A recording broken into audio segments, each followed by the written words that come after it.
بسم اللہ الرحمن الرحیم الحمدللہ رب العالمین اللہم صلی علی محمد و آل محمد۔ ایک تو رضوان صاحب کی جو ہے نا اپیل پہ کان دھریں اور اس کو جو ہے سبسکرائب شیئر ضرور کر دیں، اور دوسری یہ ہے کہ یہ ویڈیو جو ہے آپ لوگوں کو میموری کا بھی امتحان ہے، ان لوگوں کا جو ہمارے بڑے عرصے سے ریگولر ویورز ہیں، اور یہ صرف فینس کو سمجھ آئے گی، اسی لیے رضوان صاحب نے تھوڑا سا کہا کہ اگر آپ لوگ بڑا رینڈم ویڈیوز سکرول کر رہے ہیں تو شاید یہ آپ کے لیے نہیں ہے، لیکن ان لوگوں کے لیے ضرور ہے جو ہمیں گزشتہ دنوں عرصہ سے پیار کر رہے ہیں، دیکھ رہے ہیں، سن رہے ہیں، سمجھ رہے ہیں ایون، اور ان کو سمجھ بھی آ رہی ہے یہ پروگرام، ان کو لگتا بھی ہے کہ انہی کے لیے اللہ تعالیٰ کی طرف سے ایک ذریعہ ہے معلومات کا۔ دیکھیں، حماس اٹیک سے کہانی شروع ہوتی ہے، اور یہ حماس اٹیک پہ ہم نے اس وقت کہا تھا کہ یہ حماس اٹیک ایران کو اس جنگ میں لانے کی سازش ہے، اور اس وجہ سے ایران ریلکٹنٹ ہو رہا ہے کیونکہ یہ اس سے پوچھ کے نہیں کیا گیا یا اس کے ایما پہ نہیں کیا گیا، اور یہ ایک ایسا جیسے کہتے ہیں نا کہ پراکسی در پراکسی کا سسٹم چلا جس کے تحت اصل آدمی کو یہ پتہ نہیں ہوتا کہ وہ اصل یہ اقدام کس کے لیے کر رہا ہے۔ مثال کے طور پہ اب جو یہ مہدی حسن کا ٹویٹ آیا جو اس چیز کو ایکسپوز کر رہا ہے، اور ہم اس کو اس وقت کہہ رہے تھے کہ یہ حماس اٹیک خود پلانڈ لگتا ہے، اس کو فنڈ کیا گیا، ایسا نہیں ہو سکتا کہ اسرائیل کو پتہ نہ ہو کہ سرنگیں کھودی جا رہی ہیں، اسرائیل کو پتہ نہ ہو کہ غزہ میں اتنے دنوں سے کیا چل رہا ہے، پاسبلٹی نہیں ہے، جتنی اس کی ٹیکنالوجی ہے، جتنا وہ ایڈوانس ہے اس سب میں، یہ پاسبلٹی نہیں تھی کہ اتنا عرصہ ادھر ایک مشن تیار ہوتا رہا اور اسرائیل آنکھیں بند کر کے بیٹھا رہا، بلکہ اس نے یہ کیا کہ قطر کے ذریعے اس کو فنڈ کروایا اور آنکھیں بند کی، حزب اللہ کے ذریعے سپورٹ کروائی، حزب اللہ کو سپورٹ جو مل رہی تھی ایران کے ذریعے، شام کے ذریعے، بشار الاسد کے ذریعے، اس سب کی کنٹینیوٹی کو جاری رہنے دیا، یہاں تک کہ حماس اپنے جیسے کہتے ہیں اس دن تک پہنچی جس دن انہوں نے چند سیاحوں کو یا وہ پکنک مناتے لوگوں کو اٹیک کیا اور ان کو ہاسٹیجز بنایا۔ اب آپ دیکھیں کہ ان کے اس چند افراد کے ہاسٹیجز بنانے کے پیچھے کیا کوئی دماغ نہیں تھا کہ یہ ہم بندی بنا لیں گے تو اسرائیل جو ہے وہ غزہ چھوڑ دے گا؟ مطلب آپ دیکھیں ٹیکنیکلی اگر کسی کو ٹرولی اس موومنٹ کو دیکھنا تھا یا ہیڈ کرنا تھا یا کوئی مجاہدین اس کو پلان کرتے تو ان کو تو سیدھا سیدھا خودکش طریقہ کرنا تھا، یا جو بھی کرتے تو ان کی جو ہائی ٹیئر تھی اس کو ٹارگٹ کرنے کی بات کرتے۔ یہ جو یاہو ہے اس کو سائڈ پہ کرنے کی نام اس لیے نہیں لے رہا، آج کل ایک ویڈیو میں نے عید غدیر پہ کی تھی وہ ڈاؤن ہوگی، اس میں کہیں کوئی اس کا نام آ گیا، اس لیے اب تو بھائی یہی بات ہے کہ ان کے نام بھی ہم یہاں بیٹھ کے نہیں لے سکتے۔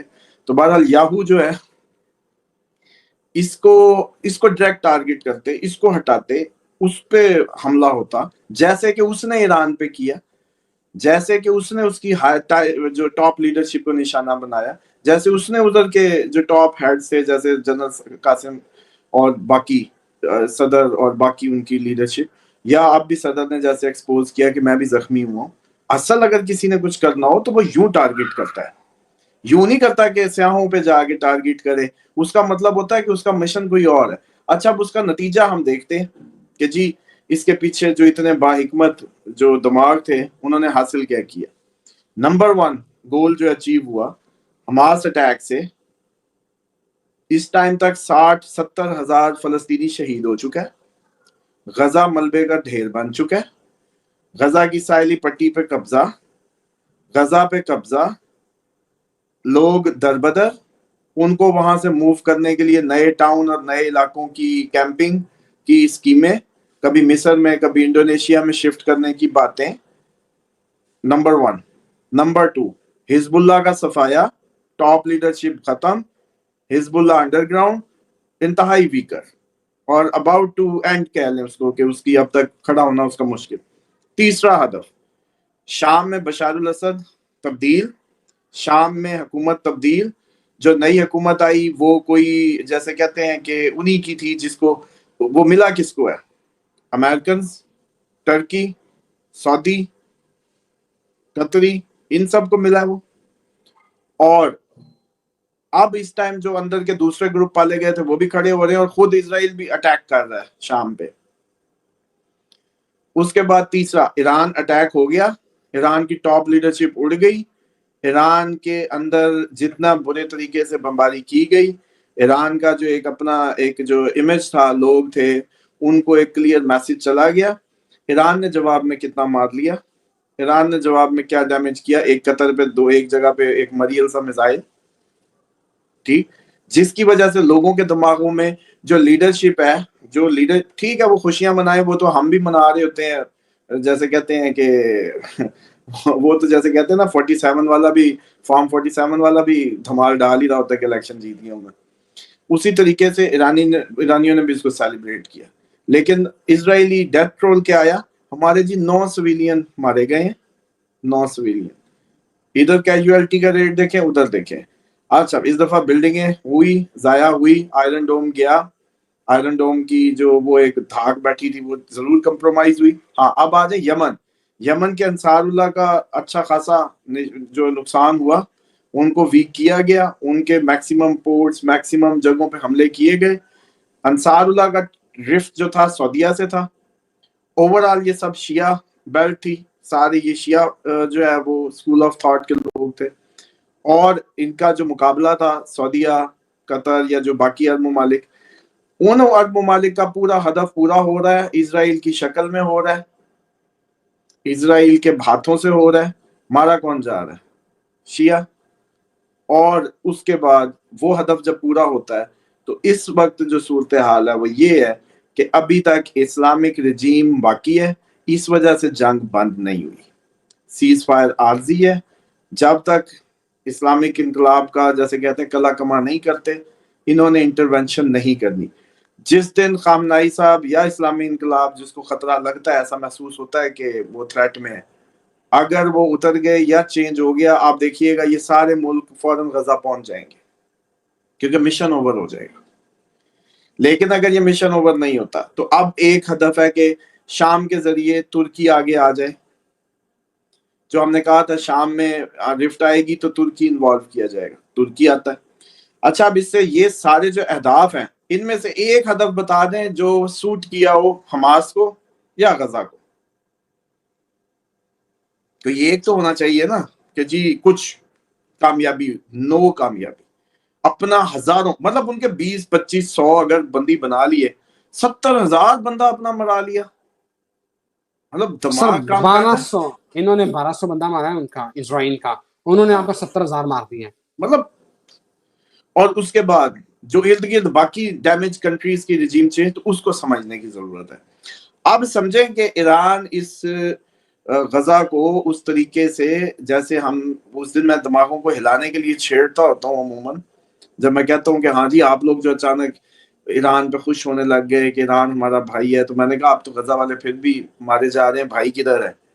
وہ بات اس لیے ہوتی ہے اور لوگ سمجھ نہیں پاتے میری گفتگو کو، کہتے ہیں جی آپ کس کی پراکسی ہیں؟ میں کہتا ہوں بھائی آپ لوگوں کے دماغوں کو سمجھانے کی کوشش کرتا ہوں کہ آپ لوگ اس بات کو الٹے سیدھے ڈفرینٹ طریقوں اینگل سے بھانپنے کی کوشش کریں کہ ایکچوئل کدھر چلیں۔ اگر ایران بہت زیادہ اسرائیل مطلب غزہ کو سپورٹ کر رہا تھا تو اب جنگ بندی کر کے بیٹھ کیوں گیا؟ اس کا ہدف کیا تھا؟ ہدف یہی تھا میرے پہ میزائل نہ مارو، بس۔ اگر اس جنگ بندی کا ہدف غزہ یا اس کے سویلین یا وہ ہوتے تو اب تک وہ جنگ بندی نہ کرتا۔ دوسری بات یہ ہے کہ یہ جو صورتحال بدلتی ہوئی تیزی سے بدلتی ہے، میری آج کی جو بنیادیں جس کو سمجھ آ گئی نا، یہ جس نے آج گرپ کر لیا، وہ مستقبل کے سارے منظرنامے اس کو آرام سے سمجھ آئیں گے کہ اس وقت ٹارگٹ یہ تھا کہ اپنے خود آگے نہیں آنا، اور یہ جتنا بھی جو ہے وہ کام ہے جو شیعہ اسکول آف تھاٹ کا وہ ہے، اس کو صفایا کرو۔ بجائے اس کے سعودی شہزادہ بھی گیا، ہاتھ بھی ملایا، قطریوں کی بھی دوستیاں، سارے معاملات یو اے ای کے بھی سب ان کے ٹھیک، مروایا اسرائیل کے ذریعے۔ اس وجہ سے کبھی کوئی انٹروین نہیں کیا کسی سنی ملک نے یا کسی ملک نے اس میں غزہ کے معاملے میں، کیونکہ ان کو پتا تھا کہ یہ کھیل ہمارے حق میں یا ہماری طرف سے کھیلا جا رہا ہے، یوز ان کو کیا جا رہا ہے، کام ہمارا ہو رہا ہے، ٹھیک۔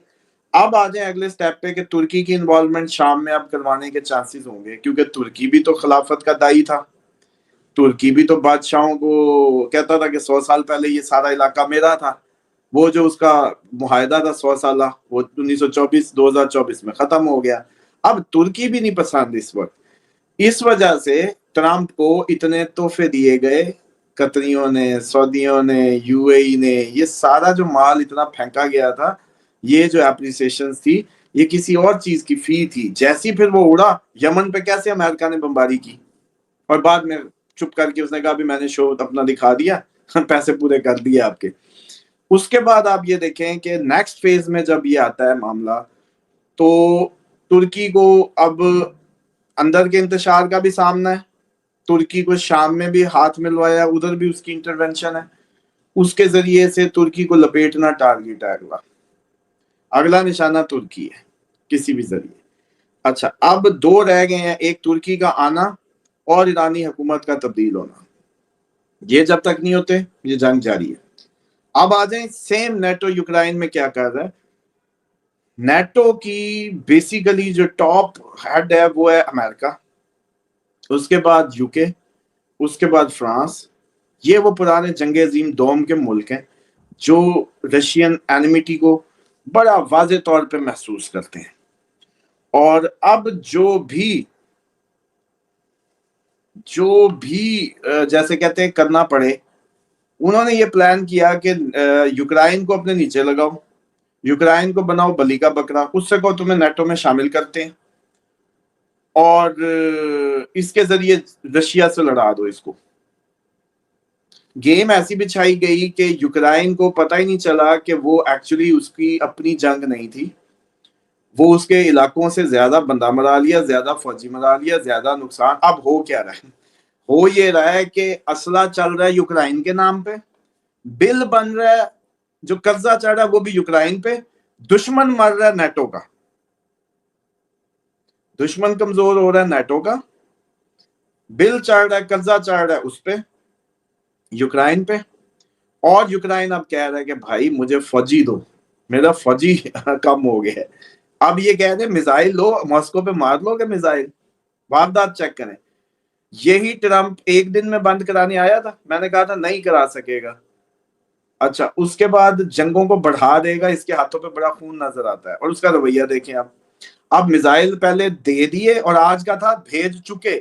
اچھا، اور اب یورپی یونین کیا کہہ رہی ہے کہ ہمارے پاس جتنا مال پڑا تھا ہم ابھی دے دیتے ہیں، آپ ہمیں بھیجیں، ہم اپنا دوبارہ ٹاپ اپ کر لیں گے، مطلب سٹاک پورا کر لیں گے.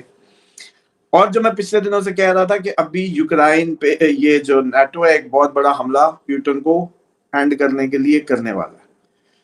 رشیا بڑا کلیئر ہے اس چیز میں، جس پہ مجھے یہ چانس لگتا ہے کہ پیوٹن پہ اگر اس طرح کا کوئی اٹیک ہوا، ایک تو پیوٹن کے ہٹنے اور اترنے کے چانسز تو موجود ہیں، لیکن ویری نیکسٹ ریئیکشن یہ چلا جائے گا کہ یو کے، فرانس، امریکہ ڈائریکٹلی تھریٹ میں ہوں گے، کیونکہ انہوں نے بڑا کلیئرلی کہا ہے کہ ان کو جو سپورٹ کرے گا، اگر واقعی جنگ بند کرنا چاہتے ہو تو مسالہ نہ دو، میزائل نہ دو. بھائی جنگ بند کرنا چاہتے ہو تو میزائل نہ دو، تاکہ بیٹھ کے کسی ٹرمز پہ بات ہو. ہمارے متنازع علاقے تھے، ہم نے کہا تھا نیٹو میں اس کو نہ لو، کوئی جنگ نہیں تھی. لیکن یہ کیونکہ ان کی سالوں کی ایک چپکلش اندر خانے جو چل رہی تھی، کیونکہ رشینز یہ کلیم کر رہے ہیں کہ یار ہم ان کو جو بھی کہتے ہیں یہ سنتے ہی نہیں ہے، ان کی ایک اپنی چال ہے، ہمیں کہتے کچھ ہے کرتے کچھ ہے. اور یہی اس نے جواب دیا ان کے جو فارن منسٹر نے اس کے رشیا کے، کہ کبھی یہ 50 دن کہے گا، کبھی یہ 24 گھنٹے کہے گا، کبھی یہ 100 دن کہے گا. ٹرمپ کا کیا ہے؟ اور وہی ہوا، اس نے کل کہا تھا ہم بھیجیں گے اور آج کا میسج بھیج دیے. یعنی اور پھر نیٹو نے کہا نہیں ہمارے پاس مال پڑا ہے، ایک دفعہ ہم یہی بھیج دیتے ہیں، آپ ہمیں بھیج دیں. تو اب سین یہ کریٹ ہونا ہے کہ آپ کا مڈل ایسٹ فل فلج، مطلب یہ جو میں باتیں کر رہا ہوں، ایک منٹ کے لیے مان لیں کہ جو ابھی ہم نے مڈل ایسٹ پہ تھیوری دکھائی ہے آپ کو وہ حقیقت ہے، جس کو مہدی حسن نے بھی کوٹ کیا ہوا ہے. اگر یہ حقیقت ہے تو ایرانیوں کو نہیں پتا چلے گی، یہ شامیوں کو نہیں پتا چلے گی، لبنانیوں کو نہیں پتا چلے گی، یمن کو نہیں پتا چلے گی. اور جو سب سے قریب تھے یہی تھے رشیا کے بھی سب سے زیادہ قریب. جو ان کے مخالفین ہیں وہ سارے امریکن اڈے لے کے بیٹھے ہوئے ہیں، قطر ہو، سعودیہ ہو، یو اے ای ہو، وہاں امریکن اڈے ہیں. یہی واحد رشین کلائنٹس تھے، شام ہو گیا، ایران ہو گیا، جن کے تعلقات بھی اچھے، جو اسلحہ بھی لیتے ہیں، اور یمن کے. اب چیک کریں کہ یہ actually Russia plus allies, NATO plus allies کی جنگ مڈل ایسٹ میں بھی لڑی جا رہی ہے. اب ایگزیکٹلی واپس چلیں. اب اگر نیٹو نے مسالہ دینا ہے یوکرائن کو تو اس لیے دینا ہے کہ تم ایک بہت بڑا میزائل اٹیک کر دو رشیا پہ، اور جس سے پیوٹن کا ریموول کی بات ہو. پیوٹن کو یہ بڑی ریلائزیشن ہے، اور اس نے ہو سکتا ہے کہ اگر یہ بھی بس کریں تو وہ پہلے سے ذہنی طور پہ تیار ہو کے ان پہ ایک بہت بڑا اٹیک کر دے بشمول امریکہ کے. تو یہ وہ سینیریو ہے اگلا بدلتا ہوا جس کو سمجھنا آپ. اب اس سے آگے آپ جوڑ توڑ اس سے چلائیں کہ نیٹو کا ہدف رشیا ہے، بلی کا بکرا یوکرائن ہے، قرضہ چڑھے گا یوکرائن پہ، منرل چاہیے اس کے بدلے میں، قوم ایک غلام ہو جائے گی اس جنگ کے بدلے جس سے اس کو کچھ نہیں ملا، زیرو. جیسے فلسطین میں کچھ نہیں ملا، اسی طریقے سے یہاں بھی کچھ نہیں ملا، لیکن قرضہ چڑھا، منرل غلام ہو گئے، قوم غلام ہوگی، قوم قرضے میں چلے گی، خون ان کا بہا. ہدف کن کا پورا ہوا؟ نیٹو کا. نیٹو اور امریکہ. آخری جملہ. یہی ماڈل آپ کا اسرائیلیوں نے اس کو سپورٹ کیا، انڈیا کو سجیسٹ کیا. Same Pahalgam is a copy of Hamas attack, exactly tourist place, ناچتے گاتے جھومتے لوگ، اور ادھر اٹیک، اور پھر بہانہ بنا کے پاکستان پہ. سیم برین تھا جو یوز ہو رہا ہے ادھر. Very well elaborated, Samad sir. Thank you very much. کیا کنیکٹ کیا آپ نے، یہ واقعی اگر تانے بانے ڈاٹس جوڑے تو یہی ہوا ہے. اس میں ایک آخری جوڑ لیں کہ جیسے ہی پہلگام ہوا، پاکستان انڈیا ہوا، لیکن ساتھ ہی چائنا نے کہا کہ ہماری جنگ ہے. بی ایل اے کی زبان چیک کریں، وہ کہتا ہے کہ پاکستان اور چائنا.